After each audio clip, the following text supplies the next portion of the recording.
tombo lasy tombo vavy tombo asondra atsika tanao tombo zao fandarana tsikafona de raha tsika amin'ny TV Brest Mada iarasana ihany koa ny vahintsika toy ny mahazatra moa de amin'ity fotoana ity sambo anasatsika ny filohan'ny kafima na ny komity ny fanavaozana ifotony ho an'ny Madagasikara de tsisy koa fandriamato Eliara de vahiny sady mpanolotsaina teknika ny filohan'ny republika ny fanavaozana miaraka tonga Kibo Asaina ny fandarana. Marabanareo eto amin'ny TV Brest Mada miaraba mpanaraka fandarana koa sy ny mpanolotra ny fandarana. Sambo noraka nambarateno tafaraka atsika maromaro na zavatra ho resantsika mikasika ny fiainam-pirenena amin'ny ankapobeny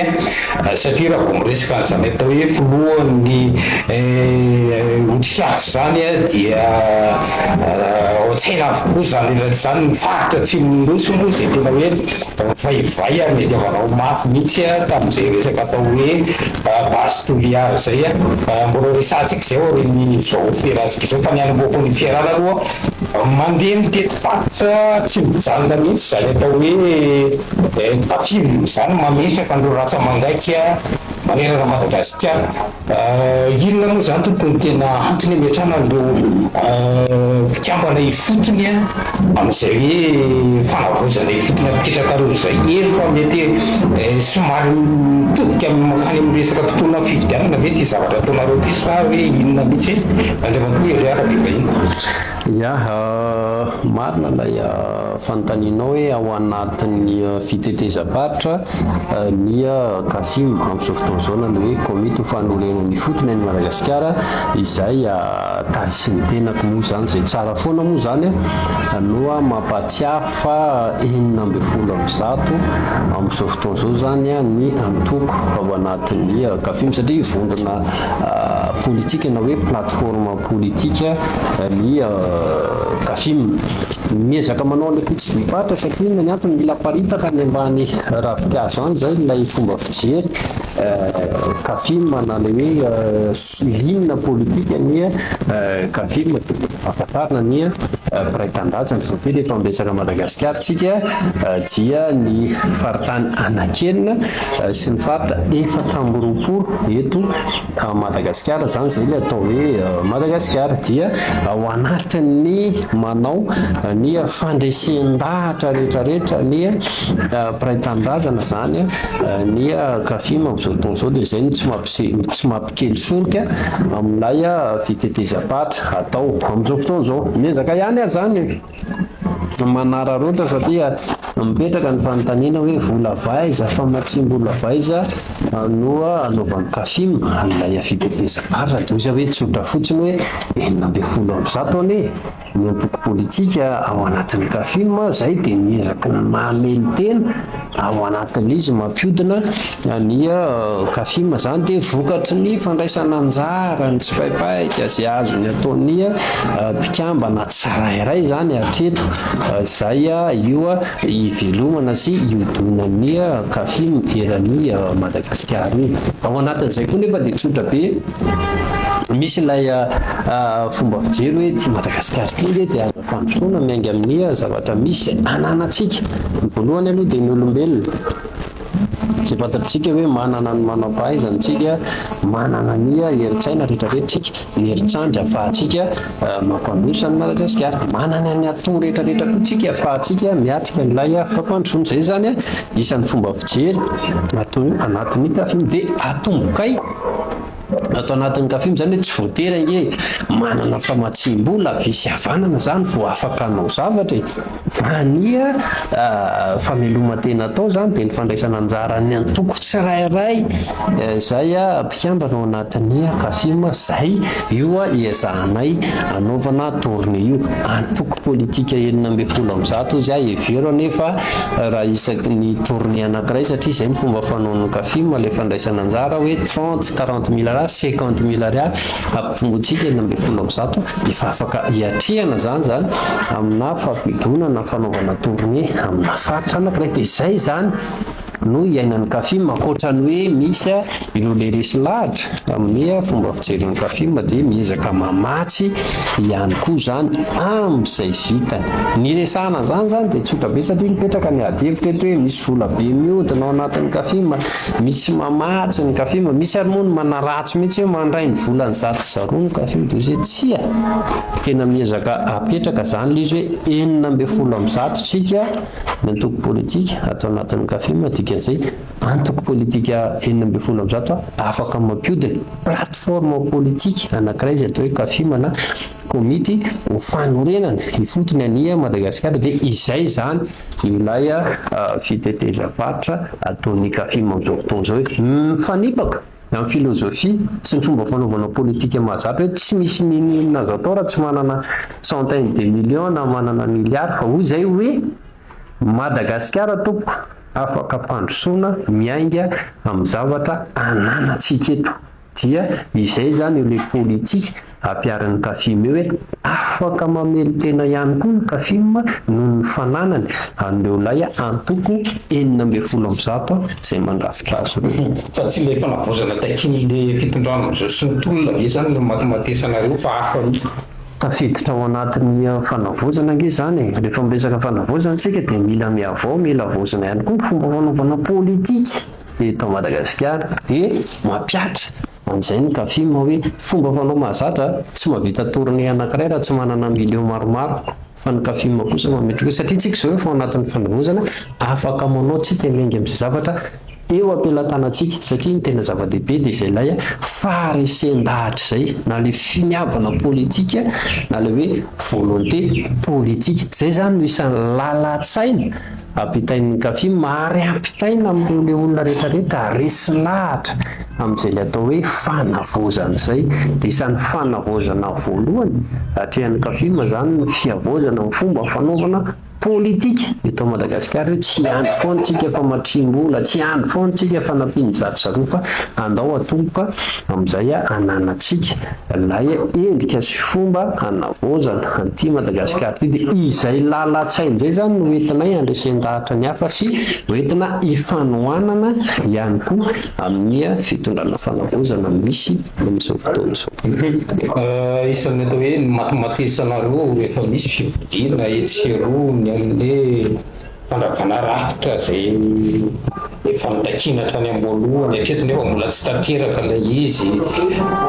mbola mitazona an'izay foana ve ny otrikafo hoe ravahana ny hatramin'ny assemblée nationale izay mbola resa be mampatandro ny fandravana an'ilay institution rehetrarehetra tsy naomby aloha zany sy ny tolona natao teny an-kianja dia tsy ny otrikafo rehetra no mitaky an'iny, fa ny filohan'ny otrikafo moa zany amin'izao fotoana izao no mitarika ny kafima na le hoe komité fanorenana ifotony ania Madagasikara. Dia efa lasa hevitry ny kafima zany izay ilay fitakiana ny fandravana ny institution rehetra tsy naomby teto amin'ny firenena izay. Tsara ny manamarika izay avy tsara hoe tsy hevitry ny otrikafo rehetra fa iraisana amin'ny kafima ary tsy ny kafima ihany fa misy vonona politika hafa ihany koa zany resy lahatra amin'izay le fomba fijery, satria inona ny antony izy ange tsotra be raha ohatra ka naomby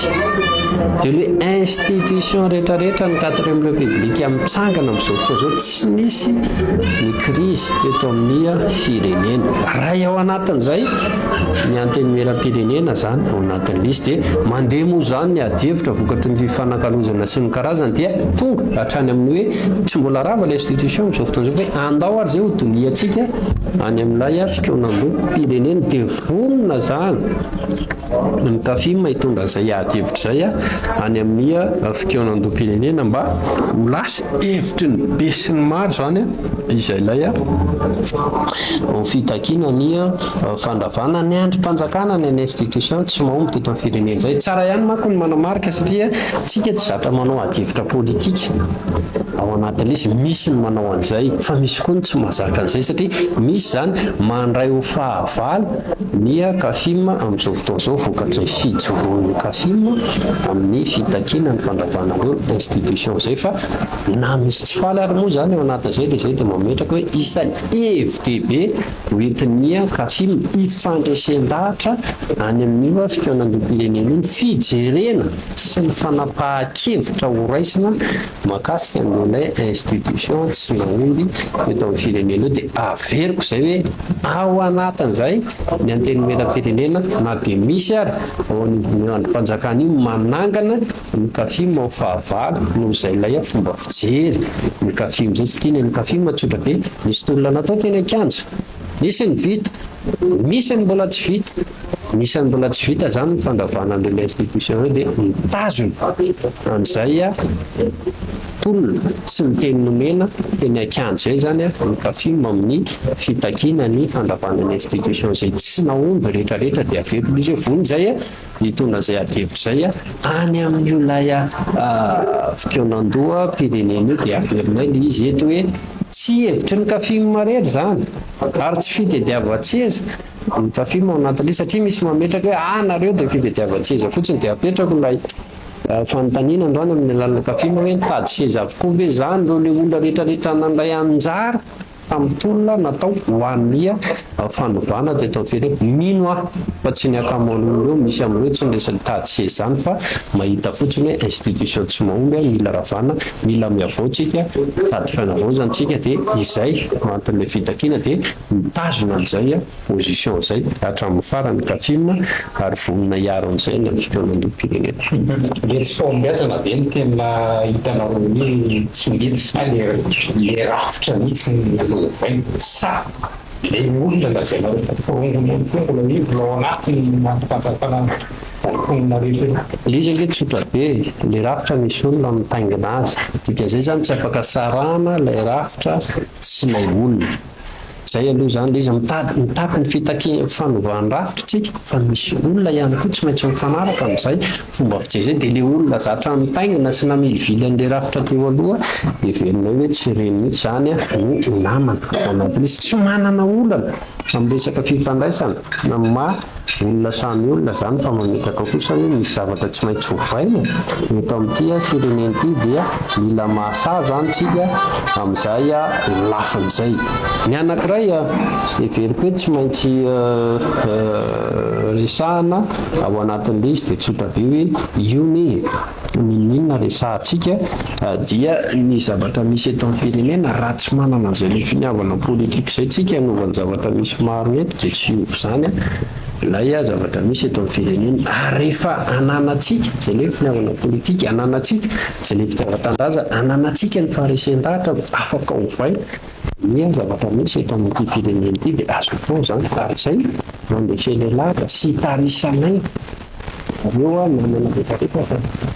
fanavoazana amin'izao fotoana izao io tsy misy zavatra tsy vitsy zany rehefa vonitsika anova ny finiavana politika na le volonté politika anova zany zay noasika amin'izao fotoana izao satria antony ile fotoana pirenena dia ahitana ny velona rehetrarehetra ny fanaisana andraikitra amin'ny fiainam-pirenena satria ny tena maro ny ahatarafa ny tokony ahatarafana ny hevitra ny rehetra nge dia ny fifidianana eto amin'ny firenena nefa miala maharaly tsika hoe ny fifidianana eto amintsika dia fantatsika anjakan'ny kolokolo anjakan'ny vola anjakan'ny mpanambola anjakan'ireo lay manam-pahefana ny fandingo ireo dia tsy manana fa-tsy fitoenan-dom-pirenena io zany fitaovana eto am-pelantanantsika ngezabe ahafahana maneho ny hevitry ny tsirairay ao anatin'izay satria rehefa tsy vonitsika nanapa-kevitra tamin'ny fotoana nanonganana ny fitondrana teo aloha dikan'izay zany io le fitoenan-dom-pirenena io ny sehatra anankiray ngezabe ahafahantsika maneho ny hevitra rehetrarehetra ahafahantsika mitondra ny politika sy ny hevitra mitondratsika makany amin'izay ilay fanovana ny zavatra misy eto amin'ny firenena atreto dia zany mahatsiapa ianareo anatin'ny kafina fa mbola tsy tokany efa zany laha ny fanavaozana zany ny zavatra misy na ny sary misy eky ny kafima aloha dia tsotra resaka fanavaozantsika misy no efa mandeha fa tsy vitsy koa nefa ny mbola tsy mandesy tsy miroso ao anatin'isy ary ny kafina dia nametraka tsara marina fa manoana izao fitondran'izao saingy mametraka arofanana balizy mazava tsara kosa ao anatin'izay dia ny kafina zany tsy isan'ilay amitaka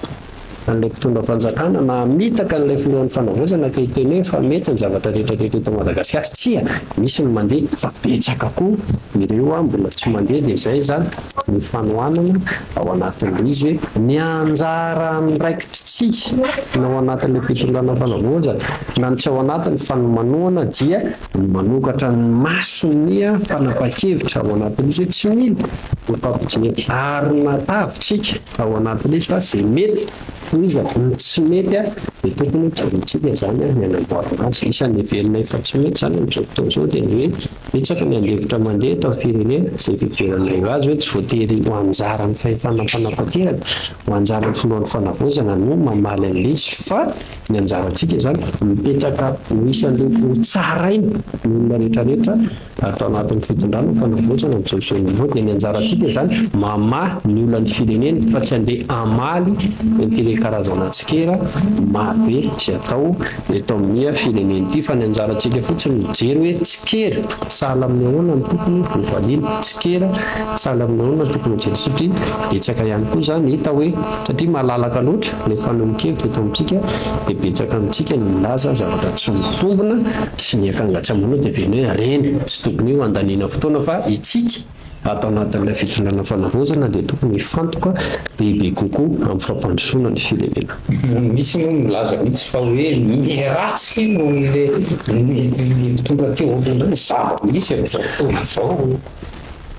sy mamaly an'ilay mponina tena le miheratsy anie rariny zany adevitra mipetraka izany satria maninona raha tsy ezaka fotsiny izao tsika ny lafin'ny serasera ohatra dia mila manaiky tsika zany fa mbola matanjaka be ny aria kilany izay zany le izy raha tena te ahomby tsika dia mila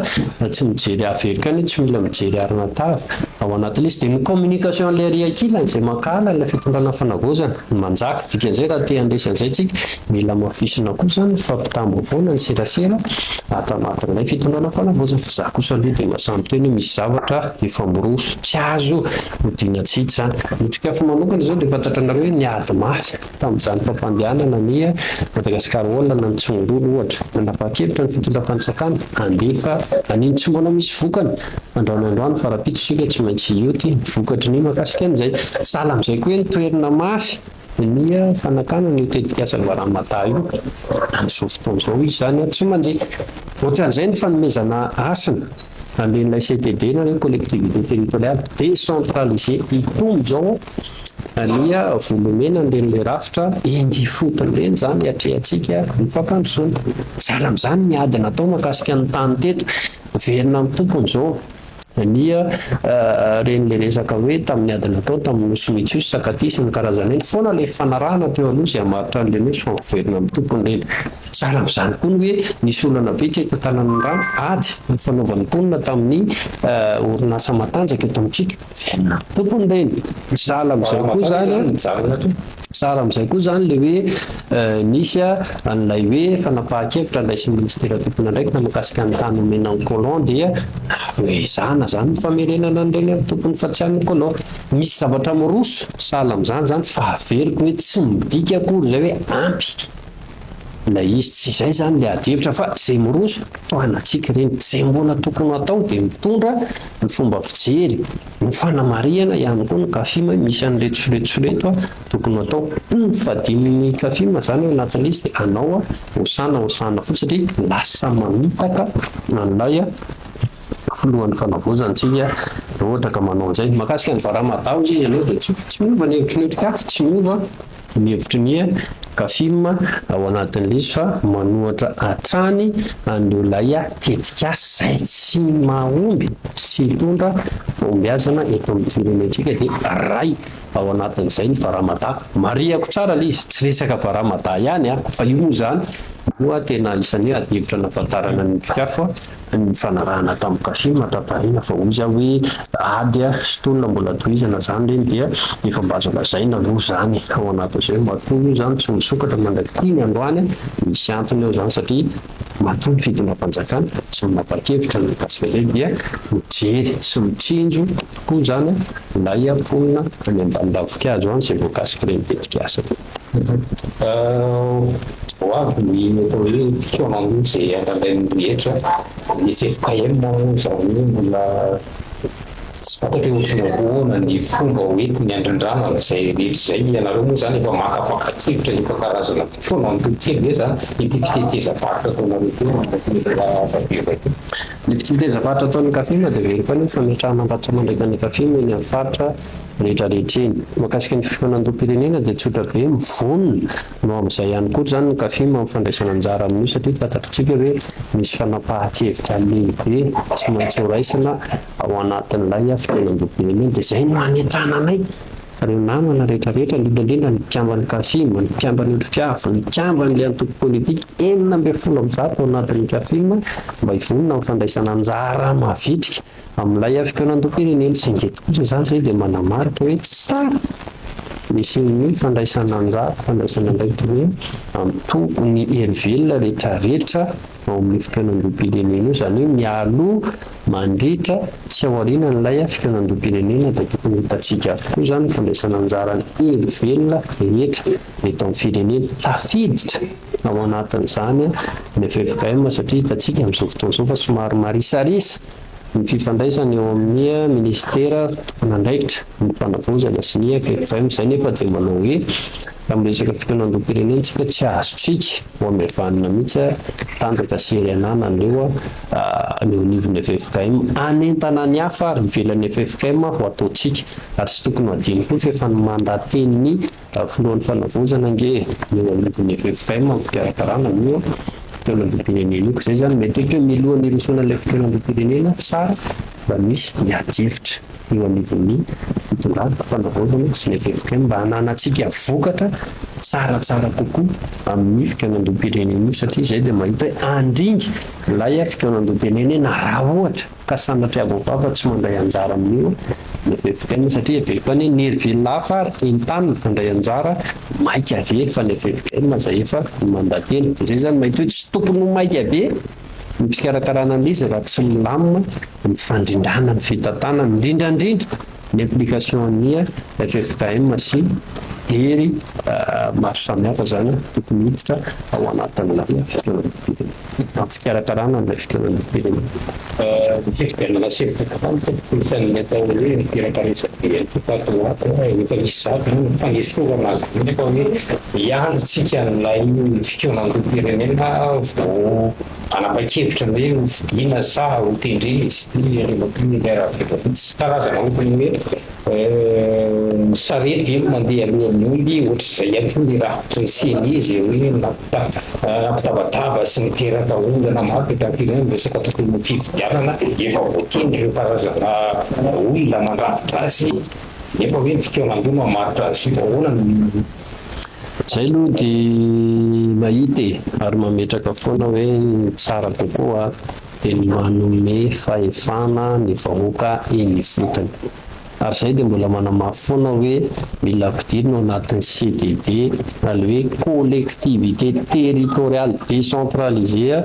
io lay fokotany io nanapa-kevitra moa zany ny fitondrana amin'izao fotoana izao anendry mbola hitazona izay le fanendreny zay ny filoham-pokotany ho anay zany toy izay hoe eny efa zay zany tapaka ny tombopanjakana toy izay zany noverindrareo fa mety ao anatin'izy manaiky zay fa zay kosa mbola manisika foana hoe misy ny fitonandom-pirenena tsika io dia aleontsika tsy ho diso amin'ny fanapahan-kevitra fa isan'ny bazy ny fitondram-panjakana mitsorina ny fametrahana ny lehiben'ny fokotany dia izay dia mietrehitra hoe te-hanana bazy hoe tsika ato anatiny ilay fitondrana fanavana satria izay ndao mijerentsika eo anao concertation nationale ny fomba tokony hijerena sy hanapahana ny fifidianana an'ilay lehiben'ny fokotany io satria izao zany nge efa adosoany nataon'ny mpitondra teo aloha tendreny ilay lehibean'ny fokotany fa na nydendrena iny tsy manakana ny fahakahalam-bahoakanao fa tsy mamaly an'ilay zavatra ilan'ny vahoakany amin'ilay fampandrosoana dia androany zay ho zay hoe tsara ho an'ny fitondrana fanavozana no mitodika tamin'ny efa lasa zay mba ahafahana mibanjina ho avy tsaratsara kokoa ka zay dia mahita hoe tsy mbola tara itsika hoany na ao anatin'ilay fikonam-pirenena na raha manapa-kevitra makasika ny tokony hifidianana an'olay lehibean'ny fokotany sy hitantsika zao amin'izao fotoana zao lasa misy korotana any anivon'ny fokotany eraky ny Madagasikara any satria manino marina fa mety miaraka teo amin'ny fitondram-panjakana teo aloha ny lehibean'ny fokotany fa misy an'ireo tena nanao ny asany fa misy ny tsy nanao ny asany lasa mifangaro anefa ilay izy satria fantatsika hoe izy moa no tena manao ny lobby sy manao ny fomba rehetrarehetra amin'ny fanendrena ny lehibean'ny fokotany mbola manana mahay mizingeza be nge ireo ilay solombavamboaka izay firongony noa akamaroany toy izay mba tsy ahavoafitaka ny fitondra fanjakana amin'izao fotoana izao dia izay dia manolokevitra foana andao zay hojerentsika sy ho tapahantsika ao anatin'ilay fikonam-pirenena na hoe concertation nationale mahakasika ny tokony fomba hifidianana no lehibean'ny fokotany. Tsy karazana hoe kasikasy politika ihany hoe fanendrena tao amina sivy-fokotany hoe reto olona mety aminay satria efa mitodika makana fifidianana ihany tsika ohatra hoe tsara mihitsy zao mareo. Ny kajy politika anie amin'ny parao politika zany azo atao foana zany ary tsy fahadisoana mihitsy manao kajy politika fa zay dia mametraka foana hoe raha kajy politika ka tsy mifanojo amin'ny fitakiam-bahoaka na ny intérêt national dia tsika ihany no sahirana eto dika zay zany rehefa tokony hanao kajy ihany dia andao enony ny feom-bahoaka ao anatin'izy dia izahay no itenenanay foana hoe ny zava-dehibe amin'izao fotoana izao dia ny sehatrana fanokafana sehatra anankiray lehibe ahafahan'ny mpiray-tandazany maneho ny heviny isan'ny sehatra lehibe ao anatin'izay ny fanapahan-kevitra ny tokony ahafahan'ny olona mifidy ny lehibean'ny fokotany fa tsy andamin'ny zavatra mihitsy ilay fanendrena kasaina ho atao. Maraparana terantsika isan'ny vozona atao droite ny atao hoe décentralisation raha fitsinjaram-pahefana io ihany koa ny rafitra fédéraly da fiditra ao anatin'ny hoe vina hoentinareo mifodina be zany zany hoe fanavozana ao anatin'ilay. Ho an'ny kafina aloha ao anatin'ilay fanavozana dia nenay dia tsotra be tsy afaka mihitsy zany zay aloha ilay fanapahan-kevitra hoe lalam-panorenana tokony ahoana ny tokony ho atolotra na hotoanan'ny kafina tsy afaka mpanao an'izay ny kafina amma plateforme politika azy satria misy an'ilay politika any amin'ny 40% no mikamarao anatin'ny kafina samy manana ny fomba fijeriny ireo mahakasika ny lalam-panorenana fa ny tovizy anay kosa dia hoe andaotsika anosy hevitra anankiray dia levitra anankiray dia hoe ampindray mitoraka ity aleo mivelona politika rehetrarehetra samy hanotra lalam-panorenana izay heveriny fanety amin'ny tokony hitondrana ny politika zay zany tsy misaka eny sady tsy mitsony no ataontsika fa misy manan'eritreritra amin'io mbola mety aminay mety unitaire aleo izy anohitra anazy ozy izy ny hafa hoe efa hita federenay zao ny mety fédéralisme dia aleo izy anohitra ny azy ny monarchie ozy izy ny hafa mbola misy miteny hoe décentralisé très poussé na hoe province autonome na région autonome ozy hoe aleo zany ady hevitra rehetrarehetra zany hiakatra latabatra dia anjara ny vahoaka malagasy zany no misafidy izay lalam-panorenana heverin'ny famety azy fa tsy mety tsony ty le tikana tsy tikany toe tsy maintsy eny satria foana no hititsika amaritana sy fidianana ny lalam-panorenana hitondra ny Madagasikara ka feziko zany izy ny kafima dia manosika an'izay ilay lalakevitra zay hoe aleo ny olona sy ny hevelona politika samy aneo misosokeviny zay heveriny fa lalam-panorenana mety sy tsara hitantanana ty Madagasikara. Fantan'ny farany any ivelany na européen tsy fotoan'izao ny fahavozana inona no alasantsika hitondra inona matsika io venena tsika fa hoe misokatra ao amintsika ny mpiolona rehetra fa tsy misy korotana na hoe fanaovana-panjakana teto Madagasikara. Fisokafana zany dia tokony hitondra tombotsoa antsika foana izay le izy satria ny diplomasia tsisy finamanana io tsisy fiantrana koa io fa resaky intérêt na tombotsoa foana io dikan'izay na isokatra amin'izy samitsisy amin'izy tsika mahay miaro ny tombotsoa atsika ave itsika izay no adivitra tokony mipetraka ao anatin'le izy dia izay ny tokony baiko ny fifandraisantsika amin'ny sehatra resaben'iny zany raha mametraka ambassadeur etselotsika dia tena tokony misy retombé économique ho an'le firenena le izy fa tsy sanatry hoe fandanimboly sahalamia na zatra fotsiny kamanay zany toy izay rariny na ihany filohan'ny fanavozana la mitady ny fomba samihafa ivoana any ivelany anitara ny fiaraha-miasa fa zay kosa dia mametraka hoe aleo mba ny tena tombotsoam-pirenena no ibaiko ny fandraisana fanapahan-kevitra ao anatin'ilay fiaonany eo amin'ny sehatra resam-pirenena eny satria ngereny misy volalany foana na tiana na tsy tiana izay mivoaka amin'ny mpitapon'olam-panjakana dia izay zany tena mba tokony hitondra tombotsoa amin'ny fiainan'ny malagasy zay zany le fanavozana amin'ny lafiny diplomatika na ny fifandraisana amin'ny sehatra resam-pirenena raha izay ny azo ilasana azy. Takitra moa ny rahantsika mila minitra ianao ary miakatra ho an'ny jiro ho an'ny mpitondra ihany koa anatin'ny foana. Ny afata dia tsotra atsika eo anatin'ilay fitondrana fanavozana dia ataoko amin'ny teny vahiny hoe tsy manana doaly ereratsony itsika ao anatin'io satria krizy ny verimberina io ilay tombiasan'ny fitondrana fanavozana hoe dia mora no mitsikely fa ny anjarantsika amin'izao fotoana izao dia mitondra vahaolana fa tsy hipetraka nandeha amaly andeha milay pitsikely ireny ndray satria miandrandrantsika izany olona mitady vahaolana miandrandra izay fanavozana izay ka mba tsy ampitovian'ny olona antsika sahala amin'ireo lay mpitondra fanjakana rehetra teo aloha zany dia tena tokony ilofosatsika ny fampiarana izay ilay resaka fanavozana amin'ny sehatra rehetrarehetra mihitsy mba ahafahany boaka malagasy misitraka ny tombotsoa tokony hosotrahany eto amin'ity Madagasikara. Ya, kasitrana kely aloha dia matohery arabe vahiny izay filoha nasionaly komity ny fanavozana fotony ho an'ny Madagasikara na ny CACIM sady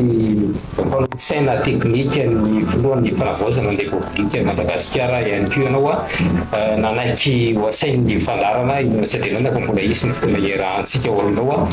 dia izay no masaka azo mafotra ankasitrana kely isika fanaraka ny tandarana ny jirehetra farany zao fiarahantsika izao izay ihany koa no ametrahana ny manapitaka sy manapiresaka ho manaraka tokolasy